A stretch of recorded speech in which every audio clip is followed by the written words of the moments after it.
हमारी क्लासेस चल रही है reporting verb in past tense, जो बहुत विस्तार है इनका, क्योंकि जो पहली क्लास है वो जो स्टार्टिंग हुआ था ना रिपोर्टिंग वर्ब इन प्रेजेंट और फ्यूचर, कुछ नहीं था, थोड़ा सा नियम वगैरह सब समझ के हो गया था। पर जो अब जो चल रही है ना, मतलब वो कितना भी पढ़ो था समुद्र है, पर अपन तो क्या सार पढ़ रहे हैं, केवल कुछ समझने के लिए कर रहे हैं, इतना बड़ी बड़ी क्लासेस नहीं ले रहे हैं, ठीक है ना।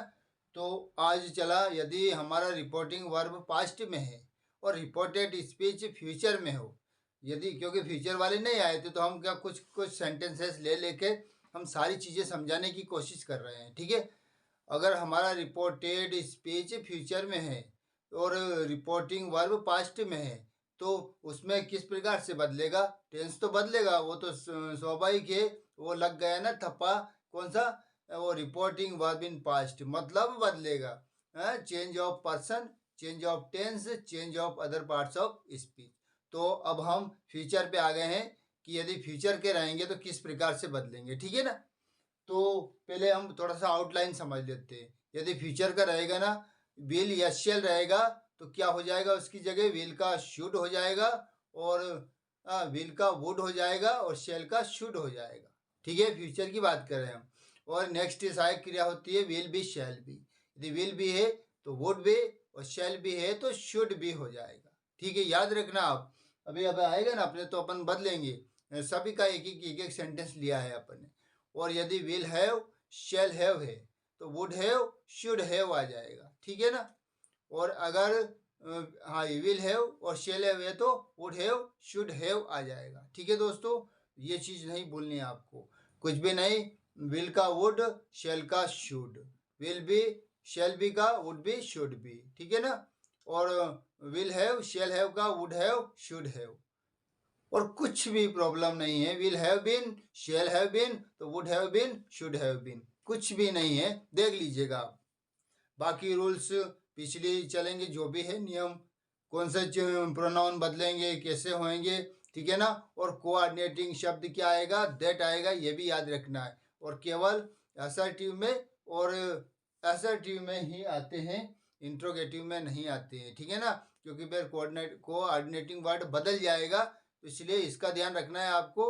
और एक और चीज़, इसका एक और चीज़ याद रखना है, क्योंकि रिपोर्टिंग वर्ब में से का टेल, सेस का टेल्स, और सेट का टोल्ड होता है।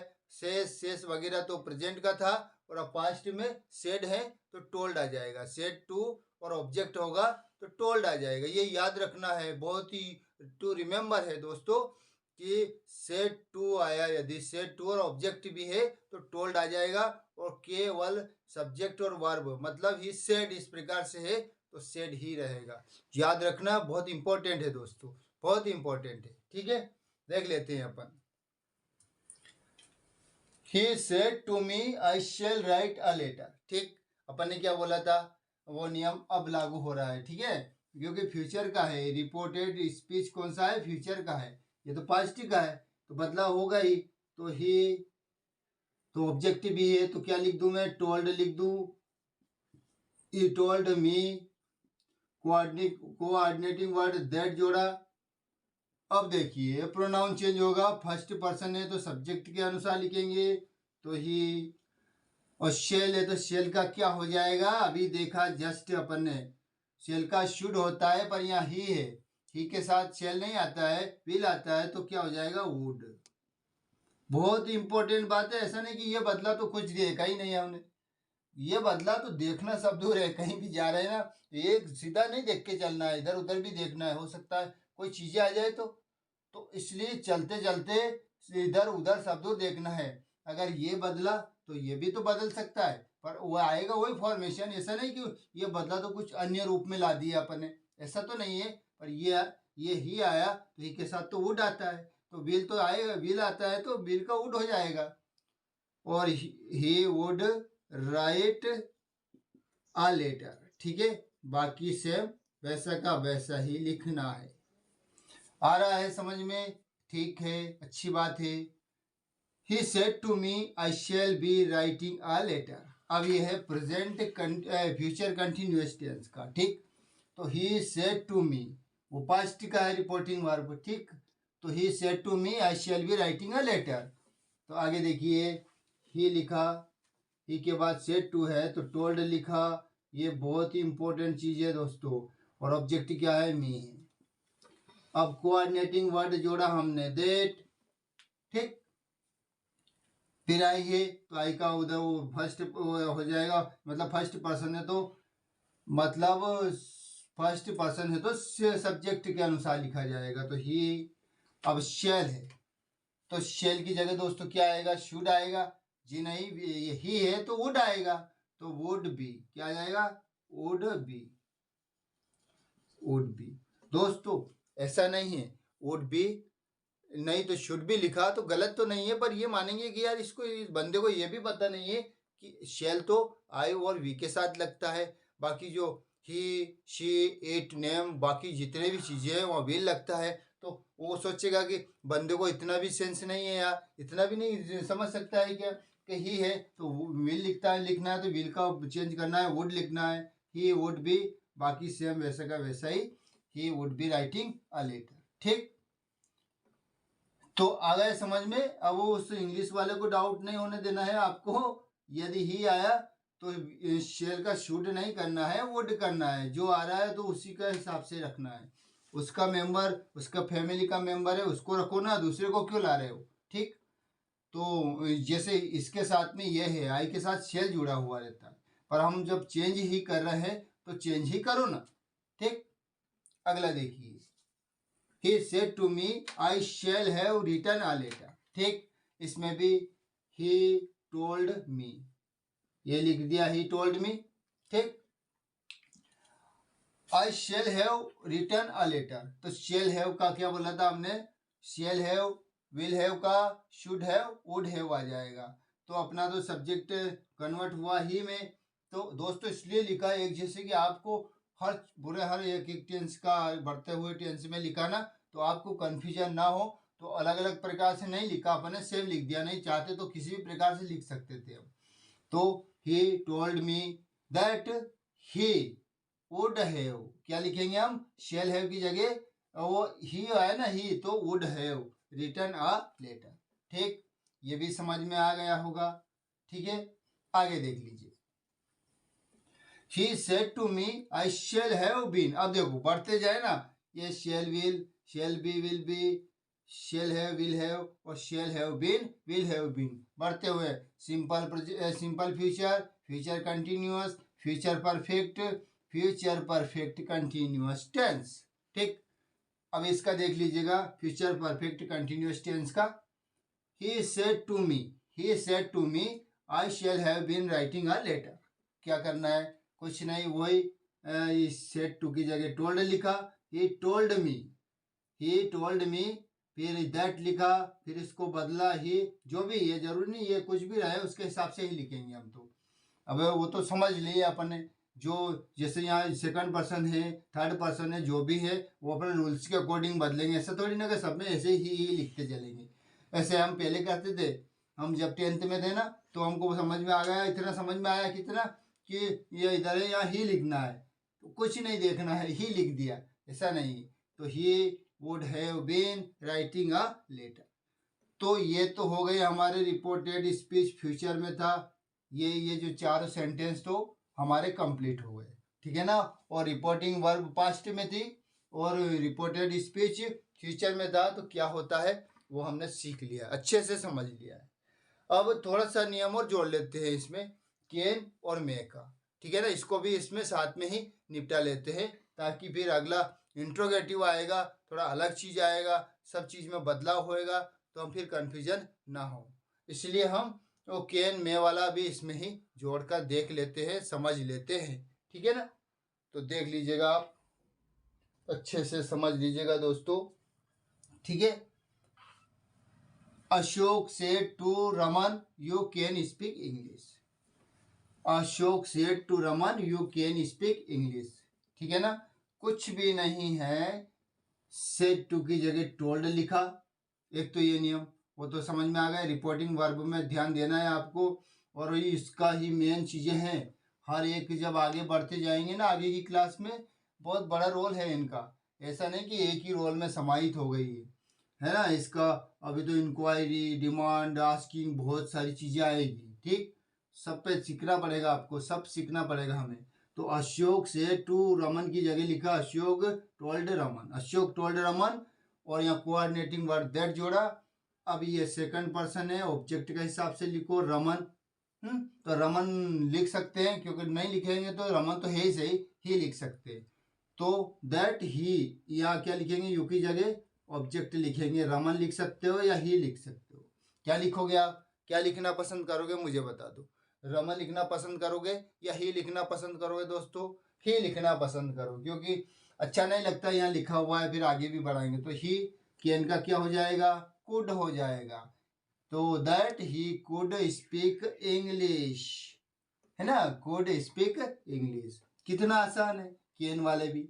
ठीक है ना। अब एक और मे वाला भी ले लिया, ताकि कभी हो सकता है मे का भी आ जाए तो आपको फिर भी कंफ्यूजन नहीं होगा। He said to me you may go out, तो ही टोल्ड यू दैट, ये इन्वर्टेड कोमा ये हर सेंटेंस में हटाना है। दैट जोड़ा, सेकंड पर्सन है, सेकंड पर्सन यू है, तो यू ही लिखेंगे। You might go out, you might go out. कितना इजी था दोस्तों। रिपोर्टिंग वर्ब इन पास्ट अब हमारा होता है कंप्लीट। अब हम चलेंगे नेक्स्ट सेंटेंस की ओर, इंटेरोगेटिव। इंट्रोगेटिव भी उतना ही आसानी से, उतना ही सरलता से समझेंगे दोस्तों। केवल आपका ध्यान यही होना चाहिए क्लास पर, वैसा का वैसा ही समझेंगे और आपको तुरंत फिट होते जाएगा दिमाग में। फिर आपको क्वेश्चन आए किसी भी प्रकार से, कोई सा भी क्वेश्चन आए, कोई सा भी सेंटेंस आ जाए, आप धड़ल्ले से बदल सकते हो। ठीक, अगर आपने क्लास पूरी देखा और पूरी देखोगे ना, तो आई गारंटीड आपको स्पीच ऐसा स्पीच समझ में आएगा दोस्तों, जो आज तक किसी ने नहीं समझाया होगा। ठीक है ना। बाकी कोई दिक्कत नहीं है, पढ़ाते सभी अच्छा है। हम ये नहीं कह रहे हम पारंगत है, पर आपको बहुत अच्छा समझ में आएगा। बहुत इजी लैंग्वेज में समझा रहा हूँ मैं। ठीक है ना। Thanks for watching me, thanks for listening me, thank you very much. Sentence सीखे थे हम किस लिए, स्पीच के लिए। तो आज कितना काम आएगा दोस्तों, देख लीजिएगा आप। अब बहुत काम आएगी, बहुत ज़्यादा काम आएगा। अब चलेगा अपना इंट्रोगेटिव। एसर्टिव हो गया, एसर्टिव में अफर्मेटिव हो गया, नेगेटिव हो गया। सारे रूल्स समझ लिए, जो जो बदलना था, जिससे बदलना था, रिपोर्टिंग वर्ब, रिपोर्टेड स्पीच, जो भी था सब अच्छे से समझ लिया पिछली क्लासेस में दोस्तों। अब आज चलेगा इंट्रोगेटिव सेंटेंस या क्वेश्चन। ठीक है ना, क्वेश्चन वाले चलेंगे। तो इंट्रोगेटिव में अपन ने पढ़ा था पिछले, क्या पढ़ा था पिछली क्लासेस में, हमने पढ़ा था कि यस और नो क्वेश्चंस। एक तो होता है यस और नो क्वेश्चंस, और एक होता है WH क्वेश्चंस। तो पहले देखेंगे यस और नो क्वेश्चन वाले। ठीक है ना। मतलब यस और नो में केवल ऐसे मुंडी हिलाने वाला। ठीक है ना, ऐसे मुंडी हिलाने वाले वाक्य देखेंगे। तो किससे शुरू होते हैं वो, एक्सिलरी वर्ब से। एक्सिलरी वर्ब से शुरू होने वाले सेंटेंसेस इंट्रोगेटिव कहलाते हैं वो भी। और जो WH मेंबर के सदस्य होते हैं उससे स्टार्ट होते हैं वो भी कहलाते हैं। वो इंट्रोगेटिव है, ये भी इंट्रोगेटिव है, पर वो ये जो है ना हेल्पिंग वर्ब वाले, ये केवल यस और नो वाले आंसर देना पड़ता है इसमें। ये बोलते हैं इनको यस नो क्वेश्चन, और उसको बड़े वाले देना पड़ेगा उसको। ठीक है ना, WH क्वेश्चन। तो आज चल रहा है अपना, देख लीजिएगा हेडिंग में भी लिखा हुआ है, interrogative sentence. Interrogative sentence beginning with helping verb. हेल्पिंग वर्ब मतलब is, am, are, do, does, may, might, can, could, जितने भी हेल्पिंग वर्ब है, किसी से भी शुरू अगर होने वाले रिपोर्टेड स्पीच हैं, तो हम उसे क्या कहेंगे, इंट्रोगेटिव सेंटेंस बोलेंगे। ठीक है ना। तो उसके नियम समझ लीजिएगा आप, अच्छे से समझना है दोस्तों, बार बार नहीं बताई जाएगी, फिर तो आपको समझना ही है, लिखना ही है आपको। जो रिपोर्टिंग वर्ब है, ध्यान से सुनना है आपको। जो रिपोर्टिंग वर्ब है कौन सी है, रिपोर्टेड स्पीच की, रिपोर्टिंग स्पीच की है। वो सेंस के अनुसार, जो सेंस निकलता ना उसके अनुसार, सेंस के अनुसार, या तो जैसे सेड टू है तो आस्क्ड हो जाएगा, से तो आस्क्ड हो जाएगा, और से है तो आस्क हो जाएगा। और सेड टू होगा तो डिमांडेड हो जाएगा, से तो डिमांड्स हो जाएगा। और से तो इंक्वायर्स हो जाएगा। तो रिपोर्टिंग वर्ब सेंस के अनुसार चेंज करते हैं हम, जैसे भाव या बोध होता है ना, उस अनुसार चेंज करते हैं। एक चीज तो ये दिमाग में बिठा लेना, सबसे इंपॉर्टेंट चीज है, ठीक। फिर अगली चीज है जो हमारा कोऑर्डिनेटिंग शब्द है, जो हमारा कोऑर्डिनेटिंग शब्द है, या इफ या वेदर, इफ या वेदर, या तो इफ लिख सकते हैं या वेदर लिख सकते हैं। तो दोस्तों इफ और वेदर में भी थोड़ा और समझा देंगे कि किस में इफ और किस में वेदर रहेगा, वो भी अच्छे से समझ लेंगे, ठीक। तो समझ में आ गए ना, रिपोर्टिंग वर्ब सेंस के अनुसार चेंज करते हैं। हर्ष बेटा रहने दो। कोऑर्डिनेटिंग वर्ब इफ या वेदर लिखते हैं, उसमें दोनों शब्द, दोनों वाक्यों को जोड़ते हैं ना, तो जोड़ते समय इफ या वेदर, या तो इफ लिखेंगे या वेदर लिखेंगे, पर जनरली इफ लिखते हैं, कभी कभी वेदर भी आता है, ठीक है ना, वो भी हम देखेंगे अच्छे से। और जो बाकी नियम है, बाकी नियम मतलब जो रिपोर्टिंग वर्ब प्रेजेंट में है या पास्ट में है, जो जो नियम आए थे अपने पुराने वाले पिछले, वो सारे नियम लागू होते हैं। टेंस बदलेगा, प्रोनाउन चेंज होगा, बाकी और सब चीज़ें रहेगी। कहा था ना वो जनरल रूल्स क्या काम करेंगे, वो सभी में लागू होते हैं, ठीक है ना। और इंट्रोगेटिव जो सेंटेंस होता है, वो इंट्रोगेटिव सेंटेंस नहीं रह जाता है आखिरी में, वो असर्टिव में बदल जाता है। और लास्ट में इंट्रोगेटिव मार्क ना लगने के बजाय ये इंट्रोगेटिव मार्क नहीं रहेगा, फुल स्टॉप लगाना पड़ता है। क्यों? क्योंकि वो असर्टिव बन गया, इंट्रोगेटिव खत्म हो गया वो, ठीक। वो देख लेते हैं हम, ताकि आपको और अच्छे से समझ में आ जाएगा, ठीक। He said to me, देख लेना, he said to me, can you give me your pen? अपन ने क्या बोला था, रिपोर्टिंग वर्ब सेंस के अनुसार सेट टू है तो आस्क वगैरह जो लिखते हैं, पर ज्यादातर मोस्टली आस्क का ही प्रयोग करते हैं, है ना। ज्यादातर आस्क का करते हैं, पर कभी कभी इंक्वायरी, डिमांड, वॉन्डर शब्द भी होते हैं, वो भी फिर कभी अपन एग्जाम के पॉइंट ऑफ व्यू से कुछ क्वेश्चन देखेंगे ना, एक्सरसाइज, उसमें देखेंगे सबको। पर आज इतना नहीं है, ज्यादातर आस्क का ही ध्यान रखना है आपको। यदि प्रेजेंट में है, मतलब प्रेजेंट और इसमें है ना, आस्क से है तो से तो आस्क से आ जाएगा, और पास्ट में तो सेड टू है तो आस्क्ड आ जाएगा, ये याद रखना है आपको, ठीक। तो ही सेड टू मी, ध्यान से देखना, सेड टू है, he said to me, can you give me your pen, your pen, क्या तुम मुझे तुम्हारा पेन दे सकते हो, ठीक है ना।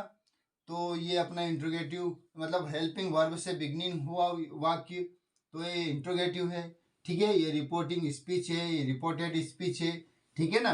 तो देख लीजिएगा, मैं बदल रहा हूँ, यही से देखेंगे ना तब जाके ज़्यादा समझ में आएगा। ही लिखा, और क्या बोला था, आस्क्ड लिखना है, आज सेड टू की जगह आस्क्ड लिखा, ठीक।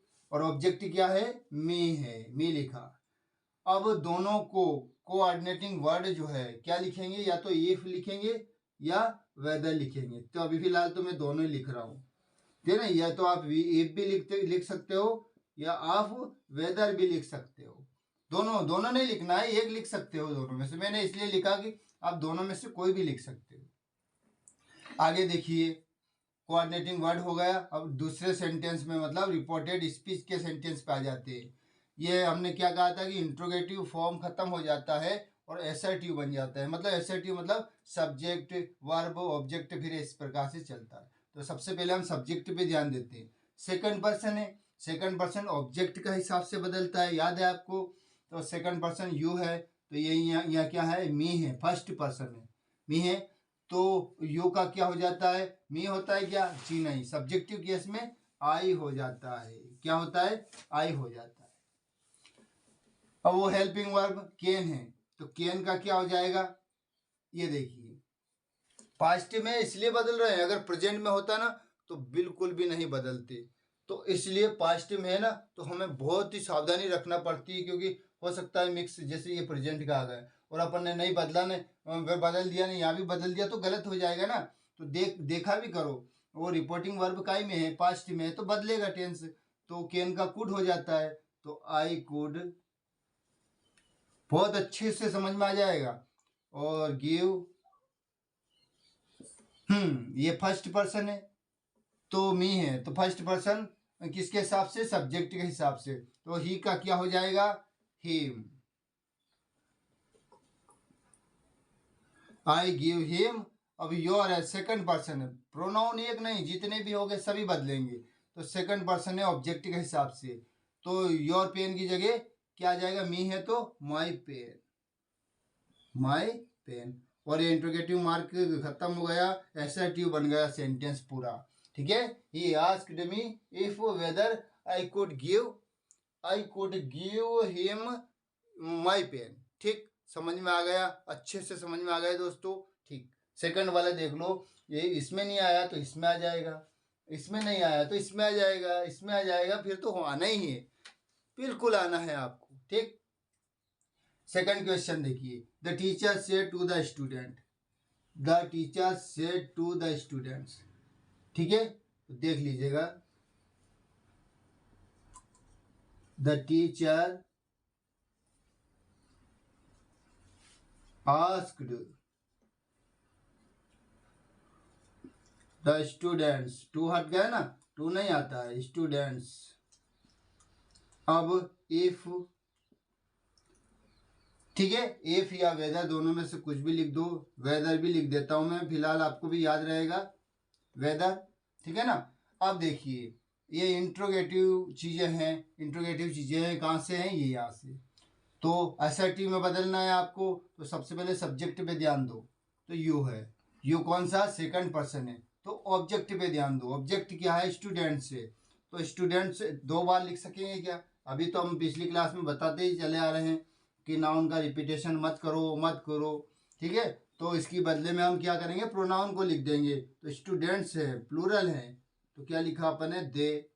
ठीक, ये टेंस कौन सा है, सिंपल प्रेजेंट का है, सिंपल प्रेजेंट का है तो किस में आ जाएगा, पास्ट में आ जाएगा, मतलब सब्जेक्ट प्लस वर्ब की सेकंड फॉर्म प्लस ऑब्जेक्ट, तो दे रिमेम्बर्ड द लेसन वेल, बाकी तो सेम ऐसा वैसे, द लेसन वेल। समझ में आ गया ना, सब्जेक्ट वर्ब की सेकंड फॉर्म और ऑब्जेक्ट। ठीक है ना, अच्छे से समझ में आ गया दोस्तों। थर्ड वाला और देख लीजिएगा। ठीक, मिटा दो इसको। बहुत अच्छी क्लासेस है दोस्तों, बहुत अच्छा मन लग रहा है हमको भी पढ़ने में और आपको भी सुनने समझने में। अगर आपको ऐसे ही ऐसा मन लगता रहा ना, तो आप इंग्लिश में बहुत अच्छे हो जाएंगे दोस्तों, इंग्लिश में बहुत अच्छे हो जाओगे। थर्ड वाला देखिए, तीनों आ जाएगी एक ही में। Okay okay. Third, Mohan says does Ram not tell a lie. ठीक, अब देख लीजिएगा, अब कंफ्यूजन नहीं होना है। मोहन सेज, मोहन से सेपरेट वर्ब है, इसके साथ ऑब्जेक्ट नहीं है। ठीक है ना, तो आपको कंफ्यूजन बिल्कुल नहीं होना है। से तो शेष ही लिखो, उसके साथ में कुछ भी नहीं है तो ना, जुड़ा ही नहीं है कुछ भी, तो शेष लिख दो। इफ या वेदर क्या लिखेंगे, तो इफ लिखेंगे, लिख देंगे वाले से। ठीक है, इंट्रोगेटिव फॉर्म खत्म कर रहे हैं, इंट्रोगेटिव मार्क ये जो इन्वर्टेड कॉमा ये भी हटा रहे हैं। और ये कौन सा टेंस का है, सिंपल प्रेजेंट का इंट्रोगेटिव है, तो हम पास्ट का इंट्रोगेटिव कर रहे थे, पास्ट का असर्टिव में बना देंगे। तो सब्जेक्ट क्या है, राम, और नॉट भी है नेगेटिव, तो नेगेटिव का तो एफर्मेटिव, नेगेटिव का तो नेगेटिव ही रख सकते हैं, एफर्मेटिव नहीं बना सकते। तो राम, पास्ट में जरूर, टेंस जरूर बदल रहे हैं हम, सेंटेंस को नहीं बदल रहे हैं। तो राम डिड नॉट, क्योंकि ये तो असर्टिव में बनाना ना, तो नेगेटिव भी असर्टिव का ही तो रूप है, अपन ने पढ़ा है। Ram did not tell a lie. ठीक है, अच्छा समझ में आ गया दोस्तों, बहुत बढ़िया, अच्छी बात है। ये सिंपल मतलब सिंपल प्रेजेंट का इंट्रोगेटिव था, तो अपन ने पास्ट का असर्टिव बना दिया नेगेटिव में। ठीक है, नेगेटिव भी असर्टिव का ही रूप है, हम अच्छे से देख चुके हैं वो। ठीक, फोर्थ वाला देख लीजिएगा। बहुत बढ़िया दोस्तों, सारे नियम, कोई दिक्कत नहीं है, याद हो गए, अब तो दिमाग में चलते रहेंगे अपने। फोर्थ वाला देख लो, she said to me are you going to college. अब देखना, अब वेदर का एग्जेक्टिव आपको रूल्स पता चलेगा कि वेदर कहाँ आता है वास्तव में। शी सेड टू, तो she asked, she asked me. ठीक है, अब देखना है, यदि हमारा सब्जेक्ट यहाँ मॉडिफाई होकर के आई में कन्वर्ट हो जाता है तो वेदर आ सकता है, तो हम वेदर लिख लेते हैं। ठीक है ना, वेदर, क्योंकि आएगा मुझे लग रहा है ये सेकंड पर्सन है, ऑब्जेक्ट के हिसाब से लिखेंगे ना तो आएगा, तो क्या लिख सकते हैं हम, वेदर। वैसे दिक्कत नहीं है, कहा गया है कि या तो इफ लिखो या वेदर लिखो, दोनों में से एक लिखो, पर हम बता रहे हैं कि एक्चुअल में वेदर आता कहाँ है। तो ये ऑब्जेक्ट है, हम एसर्टिव में लिख रहे हैं तो सबसे पहले सब्जेक्ट लिख लो, आई, वी का क्या हो गया, आई हो गया। अब ये कौन सा टेंस का है, ये है प्रेजेंट कंटिन्यूअस टेंस का। तो अपने नियम में क्या बताया कि प्रेजेंट कंटिन्यूअस का तो पास्ट कंटिन्यूअस में बदल जाएगा, एफर्मेटिव में बदलो तो सब्जेक्ट वाज या वर प्लस वर्ब की फर्स्ट फॉर्म आईएनजी और ऑब्जेक्ट। कितना अच्छा लगा दोस्तों, बदलने में दिक्कत आया क्या, नहीं आया ना, कोई दिक्कत नहीं। ये इंट्रोगेटिव फॉर्म खत्म हो गया, एसर्टिव फॉर्म आ गया। ठीक, लास्ट और लास्ट हमारी क्लास का भी लास्ट सेंटेंस है, क्योंकि अगले फिर अब हेल्पिंग वर्ब वाले हो गए ना, अब हमारे चलेंगे WH फैमिली वाले, ठीक है ना, उसको भी समझना है। मतलब नेरेशन 2-3 दिन में कंप्लीट करना है अपन को। 5वां देख लीजिएगा, शी सेड टू श्याम, 2 बार टू आ गया, she said to Shyam have you an extra copy, देख लीजिएगा। तो शी सेड टू, तो शी सेड टू की जगह क्या लिख सकते हैं, आस्क्ड लिख सकते हैं। ज़्यादा से ज़्यादा आस्क्ड का यूज किया जाता है दोस्तों, क्योंकि नए नए जो बिगिनर होते हैं ना, उनको कन्फ्यूजन ना हो, नहीं तो शी इंक्वायर्ड और शी डिमांडेड इस तरह से लिखेंगे तो दिक्कत आ जाएगी। वो तो भाव उसका फील उसका सेंस के अनुसार लिख सकते हैं, पर अभी सीखे तो सही। शी आस्क्ड किससे पूछ रहे हो, शी सेड टू श्याम, तो शी आस्क्ड श्याम। इफ है ना, इफ या वेदर लिख सकते हैं। इफ, अब देखो आप ये कॉमा हटा रहे हैं, कोऑर्डिनेटिंग वर्ड जोड़ दिया है। अब कौन सा टेंस का है, ये है प्रेजेंट परफेक्ट टेंस का है, तो हमें बदल देंगे पास्ट परफेक्ट टेंस में। तो सब्जेक्ट लिखेंगे, ये एफर्मेटिव इंट्रोगेटिव था तो एफर्मेटिव में बनाएंगे। तो यू है, तो यू क्या है, श्याम है ना, ऑप्शन है ना, ये जो सेकंड पर्सन है ऑब्जेक्ट पर डिपेंड कर रहा, तो श्याम है, तो श्याम की जगह क्या लिख सकते हैं, ही लिख सकते हैं, क्योंकि डबल डबल श्याम मत लिखो, ही। अब पास्ट में हेड, देख लेना बहुत सिंपल तरीके से, he had an extra copy. अब बताओ दोस्तों, कितनी अच्छी लगी आपको क्लास, समझ में आया कि नहीं आया। प्लीज़ कमेंट्स करो यार, सब्सक्राइब करो यार, और हमें बताओ भी कि हमें समझ में आ रहा है, अच्छा लग रहा है क्लास, तो हम और अत्यधिक और ज़्यादा प्रयास करेंगे, इतना प्रयास करेंगे, रात दिन एक कर देंगे हम तुम्हें समझाने के लिए। पर कम से कम आप हमें कमेंट्स करके बताओ तो सही, देखो सही, उसके बाद में हमें पता तो चलेगा कि हमें क्या इम्प्रूवमेंट करना है वो, ठीक है ना। हैंड राइटिंग में सुधार करना है, कुछ समझाने में कुछ और अन्य चीज़ें समझानी है, क्या छूट गया है, ठीक है ना। Thanks for watching me, thanks for listening me, thank you very